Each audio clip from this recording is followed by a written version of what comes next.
Hello and welcome to Woo Wednesdays. I'm your hostess with mostest, MoJo Medium, aka Susan Morrow Johnson.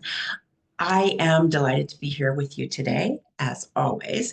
And I'm going to go ahead and start, even though we don't have any company with me here today, because I was very late in sending out my reminder email.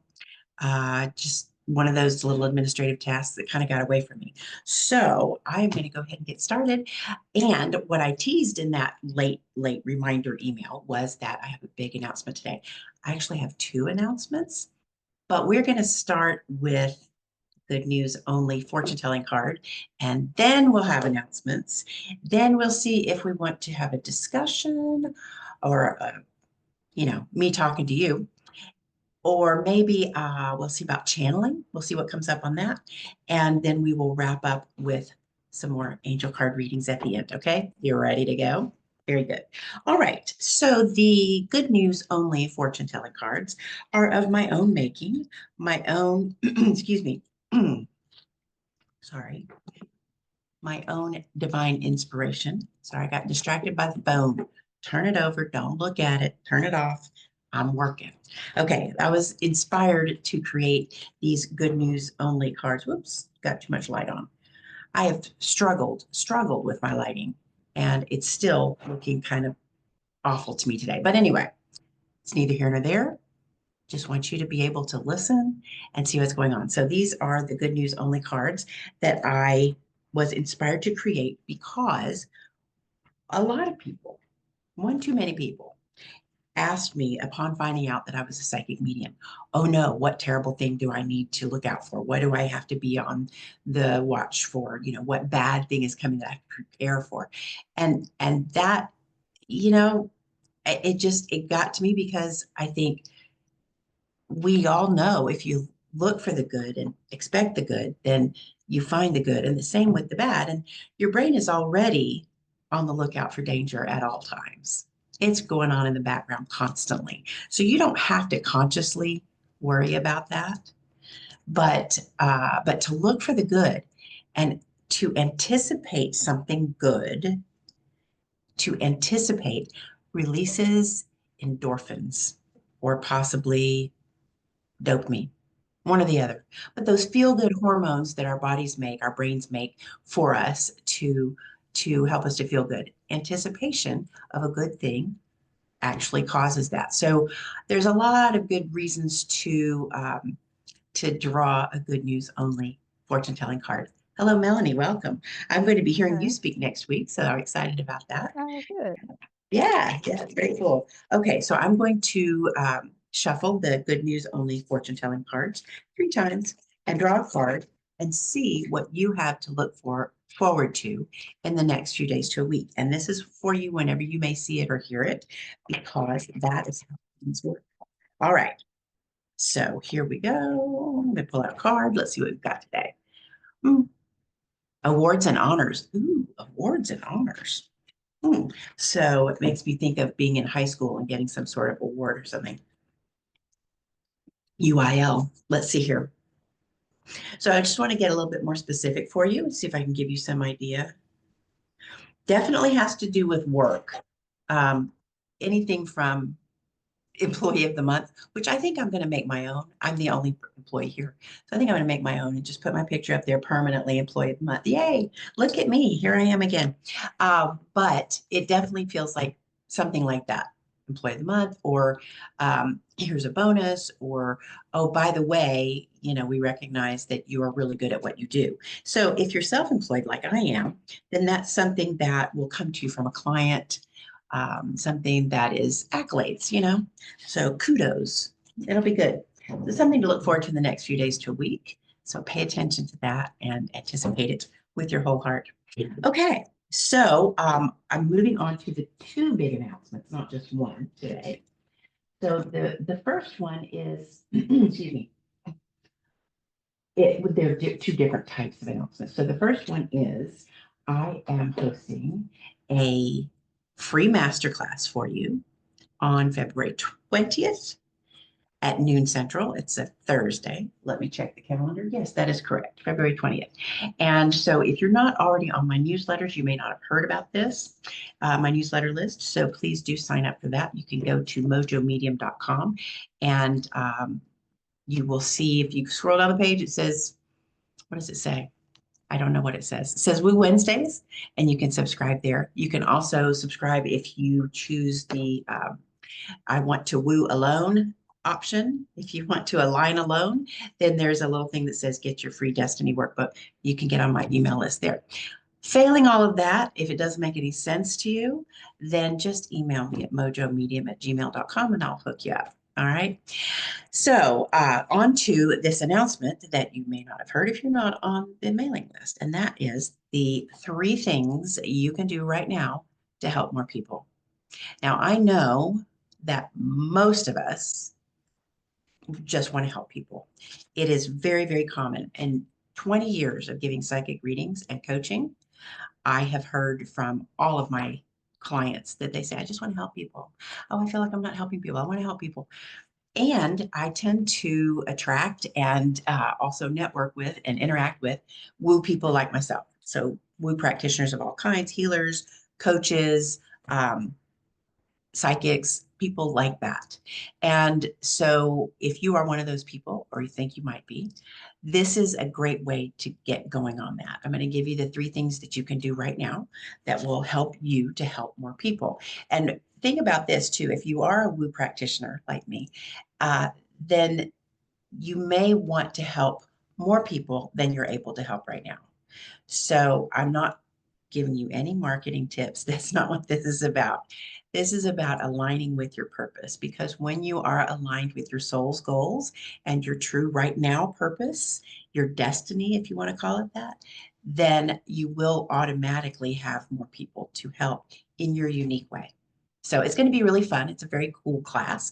And I love, love, love, love teaching and workshops and interactive stuff. So we're going to have some exercises. We'll have some discussion. It won't just be straight lecture. So I hope you'll be interested in joining me for that. Let's see here. Is it set up on the website? No, it is not. You'll have to email me and you'll have to be on the mailing list. So please feel free to ask mojomedium@gmail.com. Excellent. Yay. All right. Here's the next big announcement. And this will take a lot more time.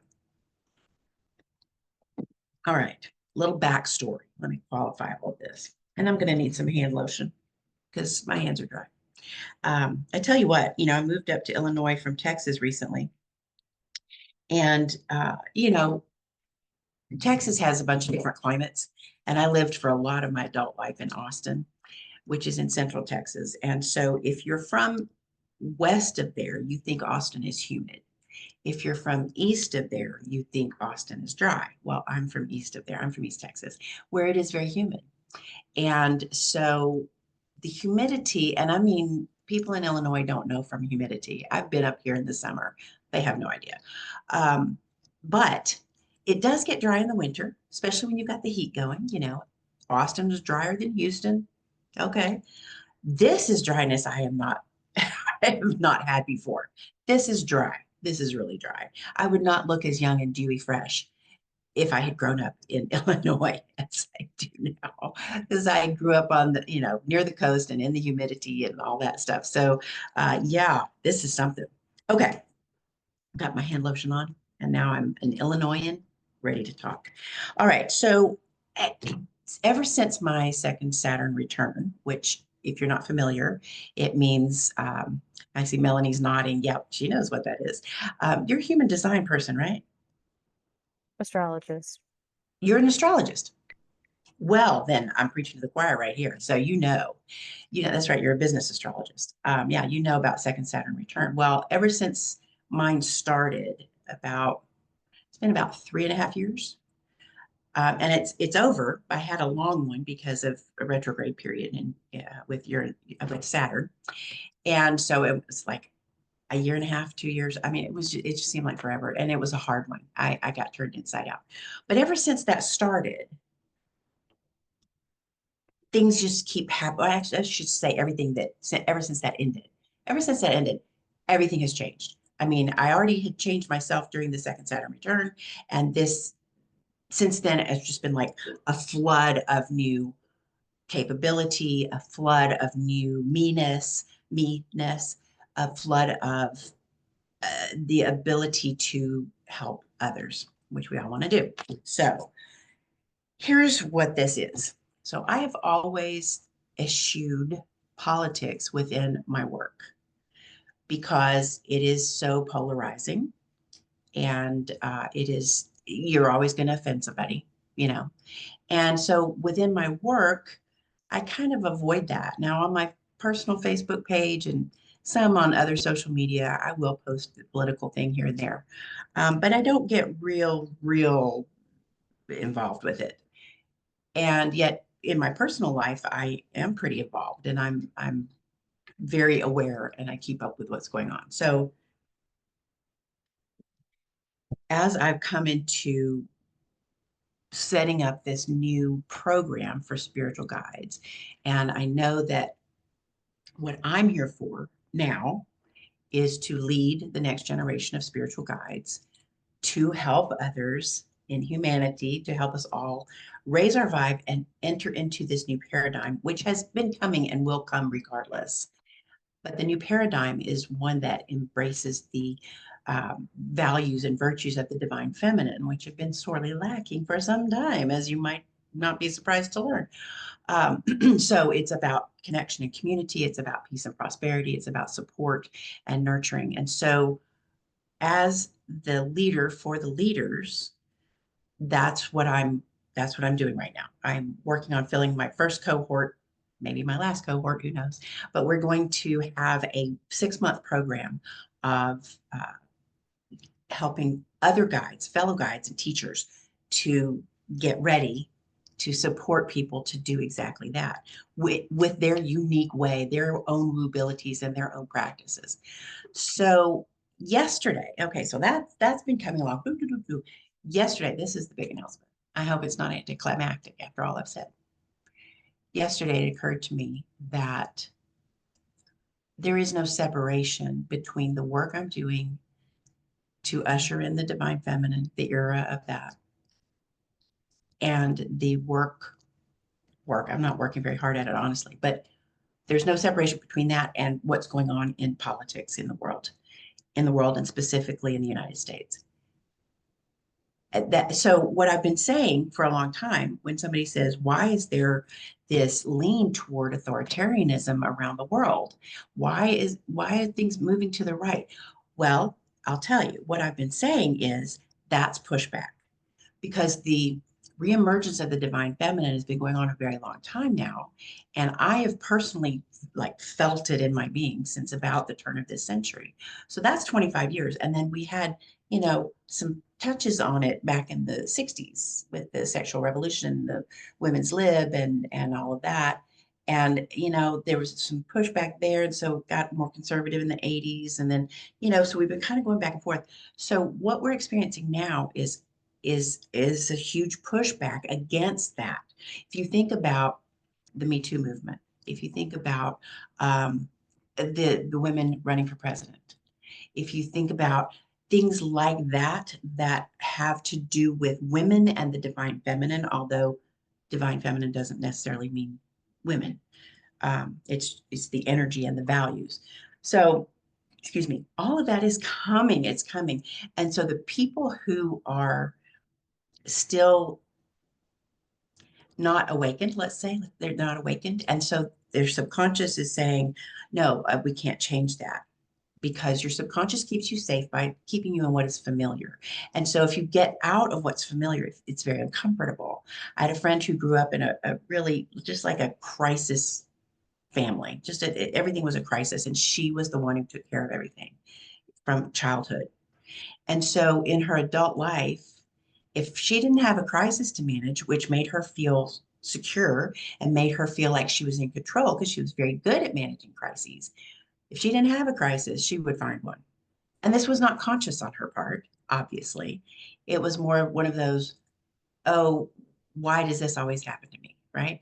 So that's what happens with your subconscious. That's what happens with your experience if you're not consciously trying to change it. If you are living the life that you grew up with, and you're not working on yourself and you're not thinking about it. I don't like having to manage crises all the time. I'm going to figure out why I do this. And there are ways to convince your subconscious to let change happen. So there's a lot of people still stuck in that. A lot of people who, like any system of oppression, it runs deep. And I'm just going to call it the patriarchy because that's what it is. It runs so deep that even the oppressed perpetuate the system of oppression. It is familiar and it is comfortable for that reason. And so when they start hearing, oh, that man wants to be a woman, what? I never heard of that. Well, guess what? Such people have always lived among us, always. You just had no idea. And your father would condemn someone like that, and your mother would condemn someone like that.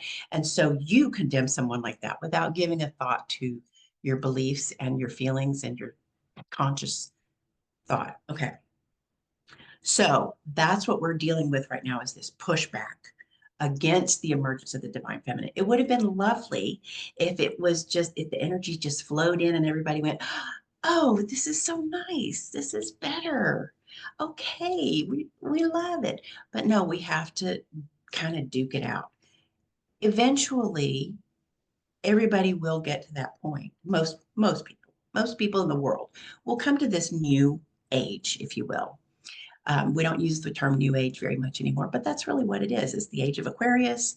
We've shifted into that. And there's tumult at that cusp, that happens. And so as we're making this change, and change is hard, I've got to address the elephant in the room, along with saying, oh, well, here, let me help you overcome your fears. Let me help you use your talents in service, because that's what you're here for. I also have to say, okay, if you think that it's okay that an unelected, non-US born person is getting into your personal underwear, then let's look at why, because you need to not think that that's okay. That is not okay for anybody. So let's talk about that. And so this is what hit me yesterday. And I'm like, I'm not, I have to say, I'm not really pleased about it, because I am the way that I grew up and the way that I like things is I like things to be pretty. I like to talk about love and light. I like things to be nice. And I want to talk about, oh, how do we get to the promised land, right? And so having to deal with the ugly does not make me happy. I'm not pleased about having to do that, but I do feel compelled to do it. I feel called to do that and to say, I am speaking out against that, and I'm speaking out for this. All right. So not long ago, before this happened, and I was working on, okay, how do I lead the leaders? How do I step into that role of being a teacher to the teacher and a leader to the leaders? And I was thinking about calling us light warriors. And I liked that kind of, working in the light, love and light, and then also fighting for it, fighting with love. And you know what Martin Luther King said? Hate cannot drive out hate. Only love can do that. And so, oh, I just got a big chill when I said that. I don't know if that means that Dr. King approves of what I said, or if it's just a really good thing to say. So I really liked that. And then I've just switched over to saying spiritual guides, because again, we're in this situation of, I didn't want to talk about the ugly, right? So now, since I also started channeling an entity calling itself Mother Spirit, here's where we are. We are now mothers, these spiritual leaders and spiritual guides who are ushering in the era of the divine feminine energies, values, and virtues. We are mothers. You don't have to be an actual biological mother or an adoptive mother. You don't have to have children at all. You can hate children if you want to, although we should talk about that. But we are mothers. We are the courageous, outrageous society of mothers. And this is the brand new thing. And the mothers don't put up with bullies. The mothers know how to love the bullies into stopping the bullying. So we How do you deal with a bully? Well, you know, sometimes a child needs love most when he deserves it least. And that is a quote I saw in a daycare 100 years ago. And I was like, oh, hell yeah, that is so true. Think about a time when you were in trouble as a child. When you were in trouble or you did something naughty or bad, or you started a fire, or you kicked your mother or something like that. What would have helped you the most? Would it be to be punished, sit in the corner, time out, whipping, however you grew up? Or would it have been good for somebody to say, hey, that was a pretty nasty thing you did? Are you having nasty feelings? Do we want to talk about that? How would that have shaped you instead? So we know that, what is it people call him? Trumbull's thin skin.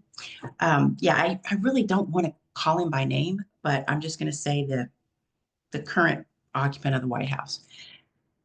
We all know that he has never been loved. He's never felt loved. You know, we've heard about his family, his upbringing. His mother was almost non-existent in his life, and his father pushed him to just do whatever it takes to get ahead. And, you know, I got mine, fuck you. And we know that that's the world he comes from, and that's why he's a bully. And that's something, oh, I read something just today and I shared it on my Facebook page. Go over there and friend me on Facebook, Susan Morrow Johnson. I shared it on Facebook. It was this beautifully written thing about him, talking about how he is a bully unless he's with other bullies. And then he becomes a sycophant, sucking up to Xi Jinping, sucking up to Putin, admiring Erdogan, admiring Orban, letting Musk come in and just take over everything, which the man has to be stopped. And so it's really, really hard for me to have to say, oh, I love Donald Trump and I love Elon Musk. It just, oh, I don't want to say it. That's what we've got to do. And so, and if you're not comfortable with love drives out hate, and we've got to love the bullies and help them, help those unloved bullies to feel loved. If you're not comfortable with that, then at least you can think of, you know, love the sinner, hate the sin kind of a thing. Or you can at least think that, oh, sorry, lost my train of thought. ADHD just jumped the tracks. Okay, love drives out hate because hate sure hasn't done that so far. Isn't that right, Melanie? That is so true. And, yeah, and you can say that that's a thing that we say about ourselves as well. Like, how has being mean to yourself worked out? You know, about being kind to yourself. Be kind to yourself. How's being mean to yourself worked out? So, you know, the pushback that I am promoting, not even the pushback, the work I'm promoting is to work in love. We may be firm. We can be firm. We can be impassioned about, no, we're not going to let this happen. But we must do it out of love. We have to come from a place of love because that's what we want to happen, want to grow. That's what we want to have. And I want to point out one more thing. So yeah, so that's the big announcement is the gloves are off. That's the big announcement. You will hear me talking about the bullshit that's going on, that's taking rights away from people, that's taking bodily autonomy away from people. Oh my God. I have not been quiet on the abortion issue, or on the transgender issue, which, excuse me, like what is it, 0.5%, 0.1%? It is such a small number of people. Fuck you if you can't live and let live. I mean, my God, how does it hurt you one single iota for someone to be a different gender from what they were assigned at birth? Who cares? How does it hurt you? No, men are not transitioning to be women so they can go in the women's room and molest women. No, no, that's people like, no. Okay. Sorry, got off track again a little bit. I am very passionate about it, obviously. So we're going to kill them with kindness. We're going to bring in the love. Ah, I remember what I wanted to say this time, not last time. It's about, excuse me, it's about Jesus. I am post-religious, but I was brought up Christian, half Baptist, half Presbyterian. My parents were brought up Baptist. My father's parents were both Baptist preachers' kids. Now that could have gone terribly awry, but it did not. My grandparents all four of my grandparents were loving, accepting people. They worked hard. Well, I don't think my mother's parents had to work at it, but my father's parents especially worked hard at overcoming the prejudices that they had been raised in the early 1900s. I mean, what choice did they have, right? They really worked to help people of color through their church and through their own personal work. They lived in Atlanta for a while. They lived in Georgia for a while. And I'm sorry, not Georgia. They lived in Georgia for a while. They lived in Mexico for a while. And it wasn't only to overcome their prejudices, but it was opportunities that they took to do that. And they were loving, wonderful people. One time I asked my grandmother, I was about 12 maybe, and I said, Grandmother, what would you do if I married a black man? And she said, well, I guess we'd love him. I just got to chill because, I mean, she was born in 1908 and I asked her this in the 70s. Now, yeah, big love from Melanie over there. Yeah, does that give you a chill? That's the kind of people I come from. Okay. So my family were all very loving people. For me, church was a happy place. It was a place of love and fellowship and community. You know, I don't think I really paid that much attention to the sermons, to tell you the truth. But I went to youth group at Sunday school, and what I loved about a church service was the music. Excuse me. And in the Presbyterian church, we didn't have to sing about, plunging around in a bloody fountain drawn from Emmanuel's veins or any of that, Baptist stuff. But I loved the music. I loved that feeling. That feeling, if you sing in a choir, if you've ever sung in a choir, oh my gosh, it's one of the most spiritual things you can ever do. But that feeling of being in a space with people who have the same thing that you do, they come in with hope, they come in with faith that things can be okay. They come in with love and looking for love. And when you gather like that, you can feel it. Even if you're not psychic like I am, you can feel that. So think of a time when it was like that. That is the divine feminine.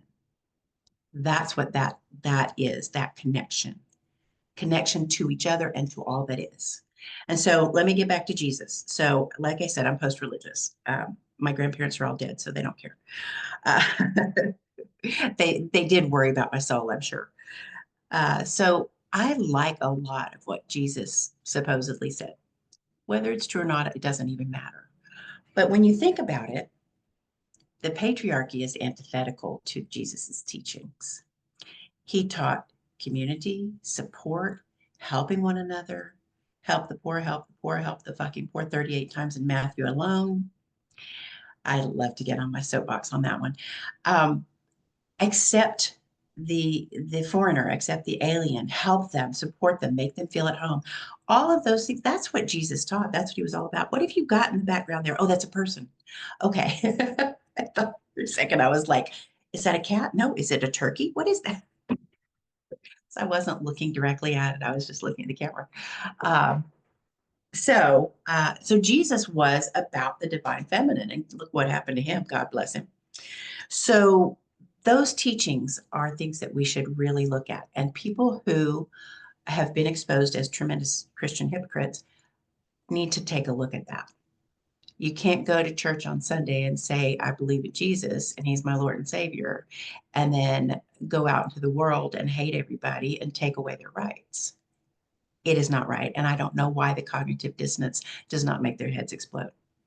So I have nothing against Christians in general. And I know lots of really loving Christians who really do try to live a Christ-like life. And they are wonderful. And I have absolutely nothing against them. I don't believe what they believe, but who cares?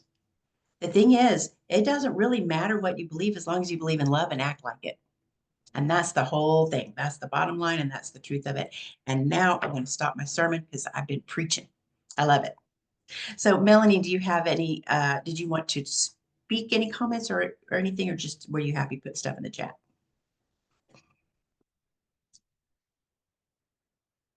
You're sitting in a Christian cafe. That's wonderful. That's wonderful. Well, now, do you consider yourself a Christian?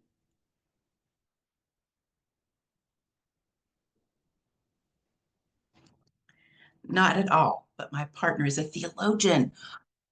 Fascinating. I might want to talk to this person. I love it, and we coexist wonderfully. My sister's very religious, and her husband is not at all. Not at all. And, he doesn't say that he's an atheist, and he doesn't really say he's agnostic. He doesn't really want to label.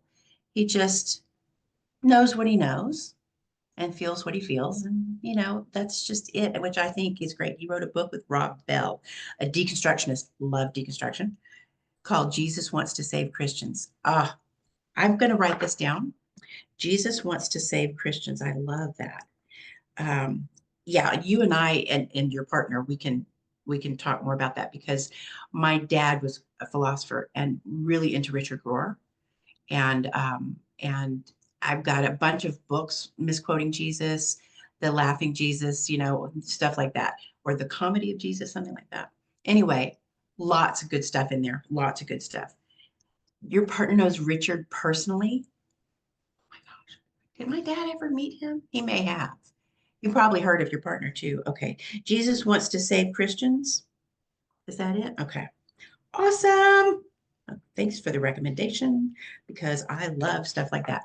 I also really, really like conversations with God. I think that's really good for people who are recently post-religious because it really kind of gets you towards, okay, what God is and what God isn't. And what I teach my clients, and I find that it may be distasteful for some, but I like to let them know that what we call God does not demand anything of you, does not require or need anything from you.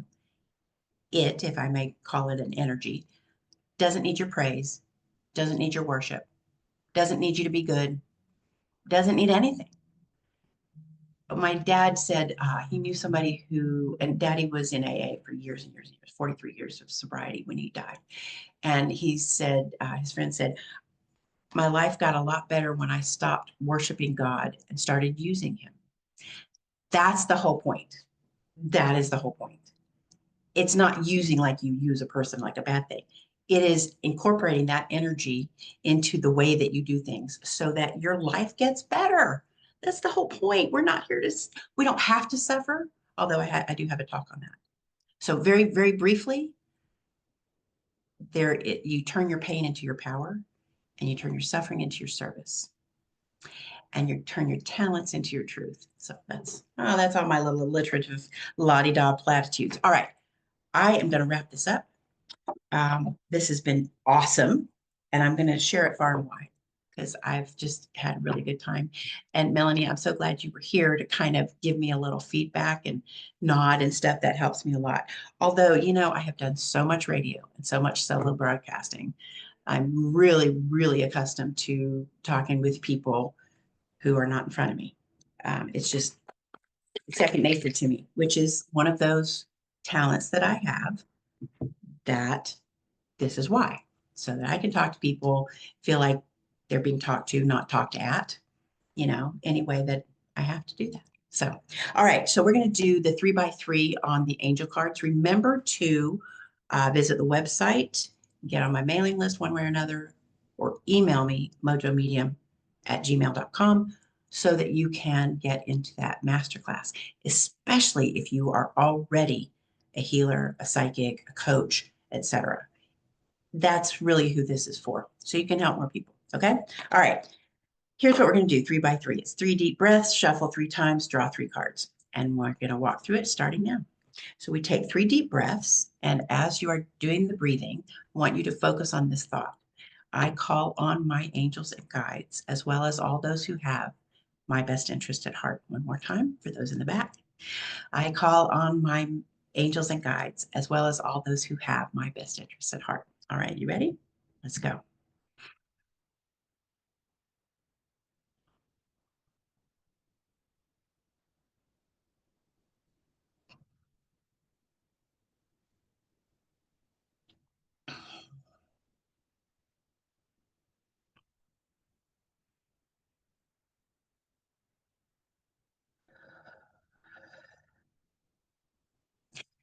I've had a lot of overflow going on lately, just the last few days. This where I get teary because I'm feeling so much joy and alignment, and it feels really good. And so, you know, I don't know if I can do that all day, every day, but it does feel good.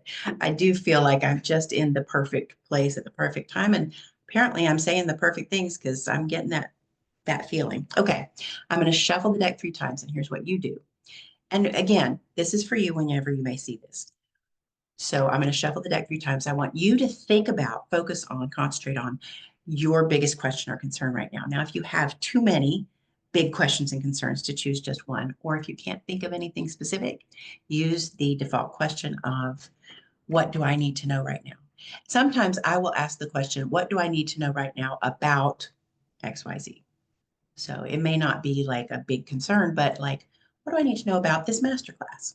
That kind of thing. Okay.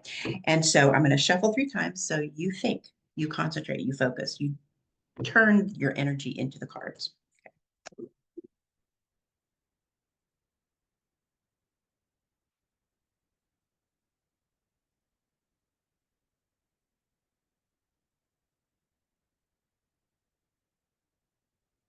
All right. That's 3. Now I'm going to cut the deck and deal out 3 cards. I want you to choose 1, 2, or 3. Don't put too much energy or thought into it. Just choose 1, 2, or 3. Now then, as I say that, um, so your card is going to be the one you chose the number for, right? And that's kind of using your intuition to choose the best card for you. However, anytime you are witness to somebody else's reading and it resonates with you, then it is for you too. This is what I always say. If it means something to you, it means something to you. Don't dismiss something because it wasn't for you or it must be your imagination. If it means something to you, it means something to you. Okay. So you can take that to the bank. If you chose card number 1, this is your card. Stay optimistic. Your dreams are coming true. Don't quit right before the miracle occurs. I want to focus on don't quit right before the miracle occurs. I love that because it says the miracle is going to occur. I love that. I feel like this is, so I always like to put my psychic spin on it for you. I feel like this is more about, uh, it's got a little bit more universal feeling for you. So whatever is sort of big for you, for me, I'm thinking the minute I look at that, I'm like, for me, that means don't give up because the patriarchy is going to dissolve. And and don't worry about massive revolution and crime, fighting in the streets. It's not going to be like that. Why? Because we mothers are going to love them into the new era. Okay. So stay optimistic, your dreams coming true. It's more global to you. So, in other words, it's not like, wow, I'm going to get this book published. It's more like, oh, my sister's made up and now we have a whole family again. That kind of thing. Okay. It's a miracle and it's great. All right. If you chose card number 2, you have divine magic, extra magical energy surrounds your situation right now. Expect miracles. We got miracles again. Honey, I think we are heading into a time of miracles. I love that. Okay, so what is this for you exactly? The divine magic. Oh, okay. I mentioned, oh, you're going to get this book published. There's a project you're working on, a specific project that you have been working on that looks like rock and roll. Extra magical energy surrounds your situation right now. Expect miracles. And remember that expectation, anticipation, faith, that is faith. And that leads to manifestation. So expect miracles. All right. If you chose card number 3, this is your card. Contemplation time. Spend time alone, meditating upon what you truly desire. I am tempted to take this out of the deck because I've done that. Because they're my deck and I can do what I want. Because I feel like, I don't know, it's the kind of thing that you should do this all the time anyway. Maybe not even meditating on what you truly desire, but you should have some alone meditation time every day. Everybody should meditate every day. I know you think you can't, but I can help you with that. Go on YouTube. You'll find out how you can meditate. And I promise you it will make you clearer, better able to concentrate, better able to manifest. It's good for you.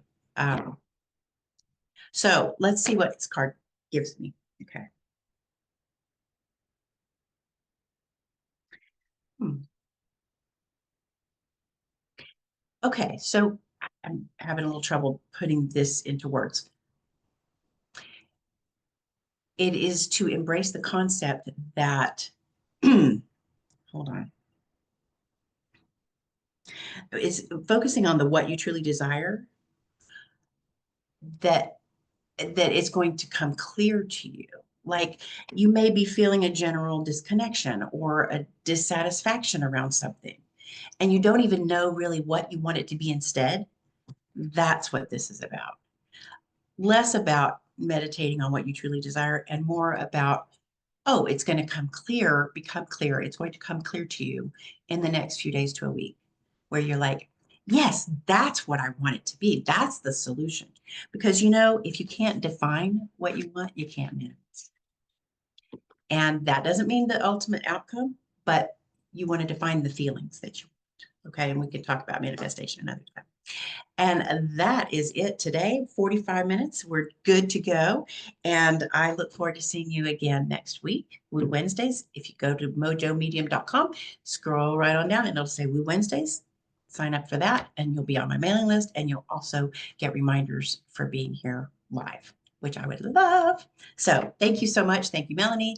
Thank you for those watching in the replay. And I will see you next week. Come to the masterclass. Okay. Bye-bye now. Oh, wait a minute. I forgot to say my new sign off. Y'all fight nice. It's my East Texas way of saying love one another. So y'all fight nice.